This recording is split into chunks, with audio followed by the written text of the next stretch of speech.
கரூர்ல போய் இறங்கினதுலேருந்து ரொம்ப வருத்தமான நிகழ்வுகளை தான் பார்த்துட்டு இருந்தோம்.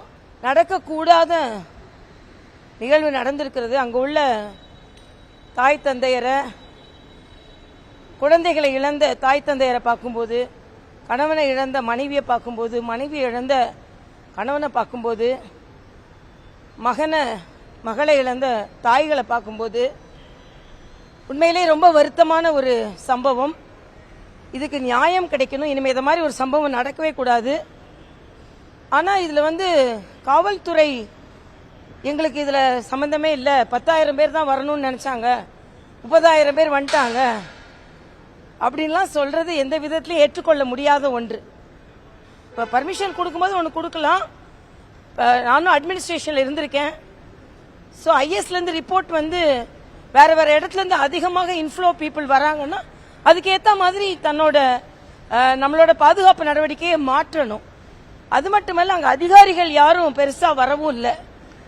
அதனால எனக்கு தனிநபர் விசாரணை எப்படி நடக்கும்? எல்லா அதிகாரிகளும் அந்தந்த இடத்துல தான் இருக்காங்க, யாரும் சஸ்பெண்ட் ஆகல. அப்புறம் எப்படி தனிநபர் விசாரணை நியாயமா நடக்கும்? அதனால இது மிக மிக கவலை அளிக்கக்கூடியது. இது இன்னும் தீவிரமாக விசாரிக்கப்பட வேண்டிய ஒன்று. அது மட்டும் இல்ல, ஒரு சம்பவம் நடந்த உடனே அப்படியே கவர்மெண்ட் மெஷினரி ஃபுல்லா அங்க பூல் ஆயிருக்கணும். காலையில நான் ஒரு ட்வீட் போட்டிருந்தேன். போஸ்ட்மார்ட்டத்துக்கு கூட மக்கள் ரொம்ப நேரம் காத்திருந்தாங்க. அதனால இதுல ஏன் இப்படி நடந்ததுன்னு தீர விசாரிக்கணும்.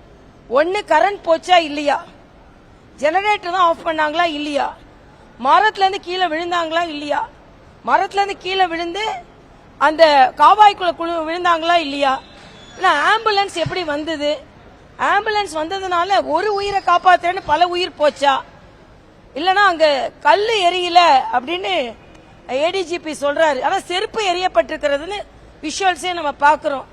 ஆக எல்லாமே முன்னுக்கு பின் முரணாக இருக்கிறது. இன்னும் தீவிர விசாரிக்கப்பட வேண்டும். அதனால இதுல காவல்துறை தங்களது கடமையிலிருந்து தவறி இருக்கிறார்கள். அரசாங்கம் இதுக்கு முழு பொறுப்பேற்க வேண்டும் என்பதுதான் எங்களது கருத்து.